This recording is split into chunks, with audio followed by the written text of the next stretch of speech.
You've heard about how everyone is leaving Illinois, right? Well, some places are losing people faster than others. One area that is experiencing a population shift is in the Chicago suburbs. Some towns are gaining people, but others are losing residents. In this video, we're going over the 10 suburbs that have lost the most people over the last decade. If this is your first time here, welcome to Stuck in the Cornfield, where we explore Illinois and the Midwest. Now, let's dig in. Number 10. Palatine. Palatine had 68,551 residents in 2010.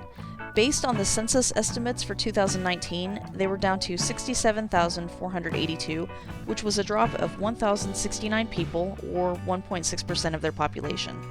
The crime rate in Palatine is 79% below the national average. The last data reported had 42 violent crimes and 308 property crimes listed. The chance of being the victim of a crime is only 1 in 195, and Palatine is safer than 91% of other U.S. cities. The median household income is above both the national and Illinois state averages at $76,776, and the poverty rate of 9.3% is below average. Where Palatine gets marked down is in the cost of living. The overall cost of living is 16% above the national average. Housing costs are 37% above the national average. The Census Bureau shows that the median home value is $278,500, but according to Zillow, the median home price in this town is $306,833.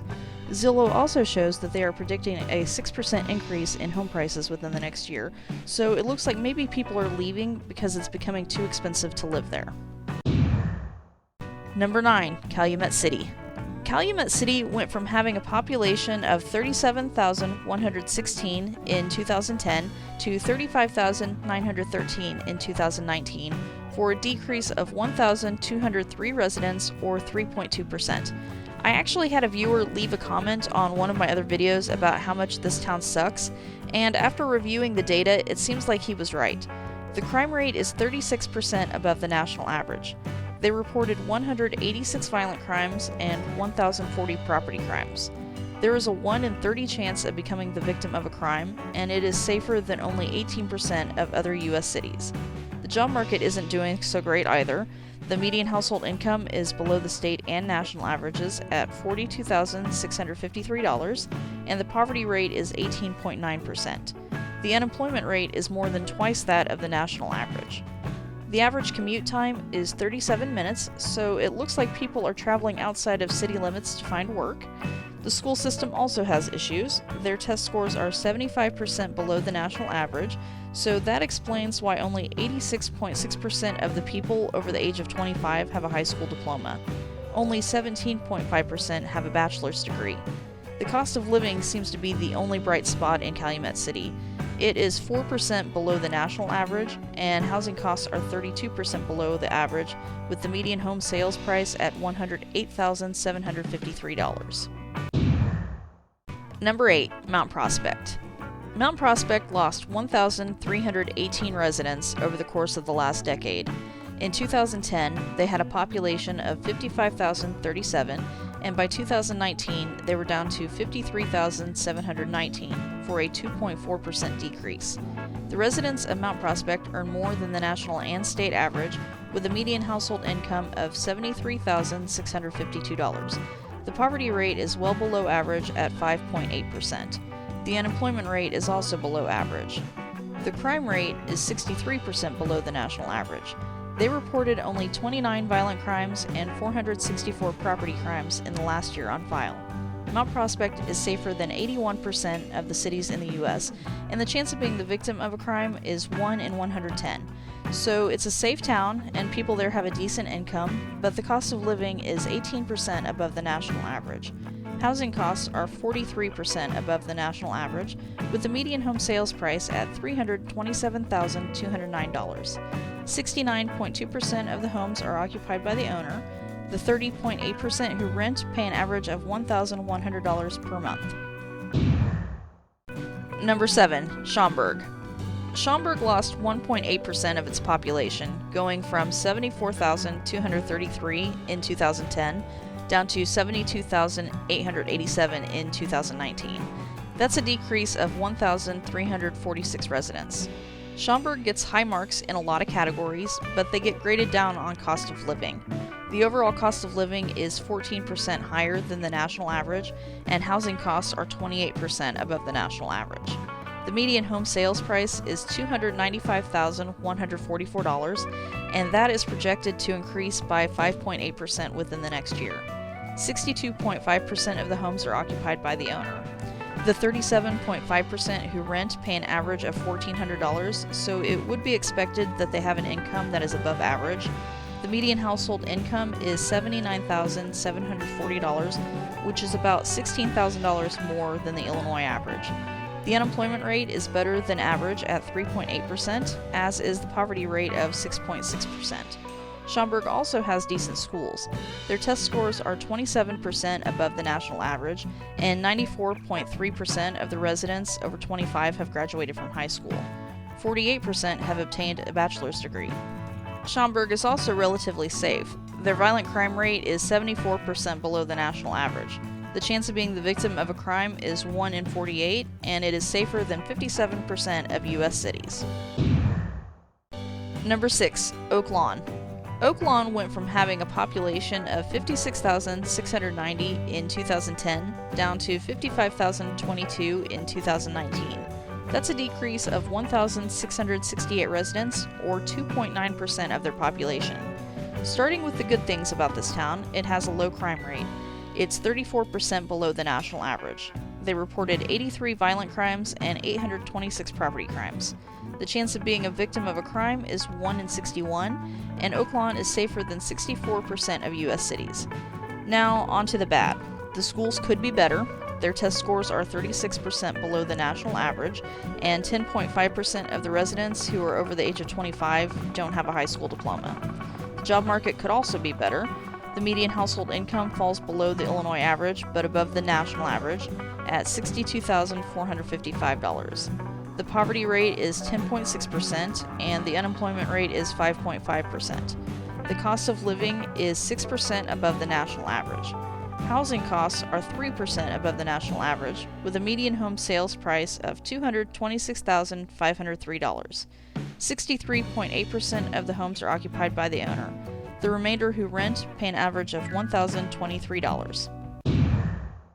Number 5. Skokie. Skokie lost 2,145 residents over the course of the last decade. They had 64,845 at the time of the 2010 census.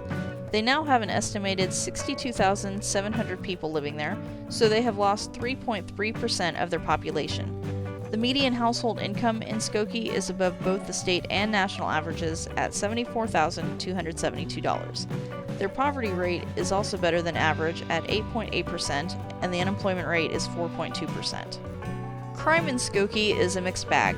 Violent crimes are 37% below the national average, but property crimes are 40% above average. They had 63 car thefts. Is it just me, or does that seem high? The chance of being the victim of a crime is 1 in 32. Skokie is safer than 36% of U.S. cities, and that is after crime decreased 15% from the previous year. The cost of living is 18% higher than the national average. Housing costs are 44% higher than the national average. Renters can expect to pay an average of $1,226. Zillow shows that the median home sales price is $330,626, which is an increase of 2% from the previous year, and they are projecting it to increase another 6.6% in the next year, which might be why people are leaving. Number 4. Berwyn. Berwyn managed to lose 4% of their population, going from 56,653 in 2010 to 54,391 in 2019, which is a decrease of 2,262 residents. The school system in Berwyn could be better. Their test scores are 56% below the national average, and 20.2% of the adults over 25 don't have a high school diploma. Only 22.8% of the residents have earned a bachelor's degree. That might help to explain why 13.1% of the population lives below the poverty line. The median household income in Berwyn is $60,811, and the unemployment rate is 6.5%. The overall cost of living in this city is 4% above the national average, but housing is 4% below the national average. The median home sales price is $246,131, which is 3% above the previous year, and they expect prices to go up another 6.5% by next year. Renters pay an average of $946. The crime rate in Berwyn is 48% below the national average, with 114 violent crimes and 595 property crimes reported. That makes the chance of being the victim of a crime 1 in 78.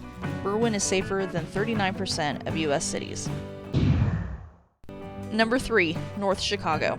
North Chicago is rapidly losing residents. Their population decreased by 9.1%, going from 32,594 people in 2010 down to 29,615 in 2019. That's a loss of 2,979 residents. Part of this might be due to the horrible job market. The median household income is $21,000 below the Illinois average at only $42,126. 22.8% of the residents live in poverty, and the unemployment rate is 4.5%. So people are working, but they aren't really making enough to survive. The schools need some improvement. The test scores are 76% below the national average, and 21.2% of adults over 25 failed to earn a high school diploma. There's also quite a bit of crime. The overall crime rate is 35% above the national average, and violent crimes are 60% above the national average. The chance of being the victim of a crime is 1 in 30. North Chicago is safer than only 12% of U.S. cities. The cost of living is 2% below the national average. Housing is 24% below the national average. The median home sales price is $118,652, which is actually an increase of 8.8% from the previous year. Because people in North Chicago don't earn much, the majority of people in this area rent for an average of $1,145 per month. Only 32.7% of the homes are occupied by the homeowner. Number 2. Waukegan. One of my viewers asked where Waukegan fits in, and apparently it's on the list of towns people are leaving. Over the course of the last decade, they lost 3,040 residents, going from a population of 89,115 down to 86,075 for a 3.4% decrease. If you have kids, this probably isn't the town for you. The student-to-teacher ratio in Waukegan is 22-1, and their test scores are 76% below the national average. 25% of their adult population dropped out of high school, and only 18% have earned a 4-year degree. That probably explains why the poverty rate is 17.5%, and the median household income is only $48,752. That's in comparison to the Illinois average of $63,575 and the national average of $60,293. The cost of living is low, but then again it has to be to match the wages in this place. Housing costs are 27% below the national average. The median home sales price is $145,070, but only 45.6% of the homes are occupied by the homeowner. The 54.4% who rent pay an average of $946. The crime rate, while not quite as high as I expected given the poverty rate, still isn't so great. Overall crime is 5% above the national average. The chance of being the victim of a crime is 1 in 39. Waukegan is safer than 38% of U.S. cities. Before we get to the number 1 spot, if you're enjoying this video, don't forget to hit the thumbs up button. Also, there is a companion video to this one that goes over the Chicago suburbs that are experiencing a population growth. I'll leave the link in the description below if you'd like to check that out. And if you like what we're doing here, consider subscribing to support the channel. Number 1. Cicero. Cicero has lost 3,445 residents since 2010.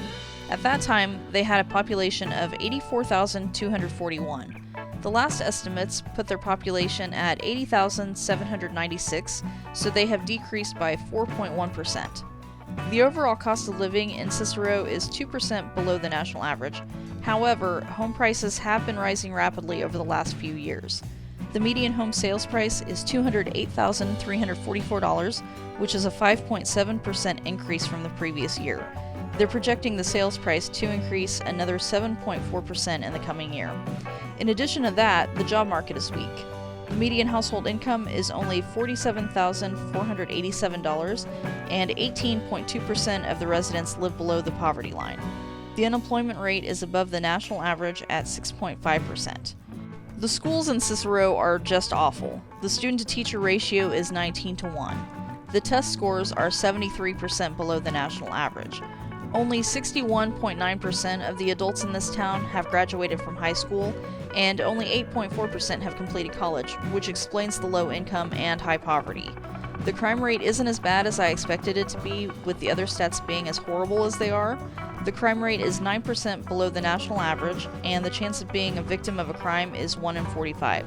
Cicero is safer than 30% of US cities. If you live in any of these towns, drop a comment below and let me know if the population loss is noticeable. Thank you so much for watching. Until next time, I remain stuck in the cornfield.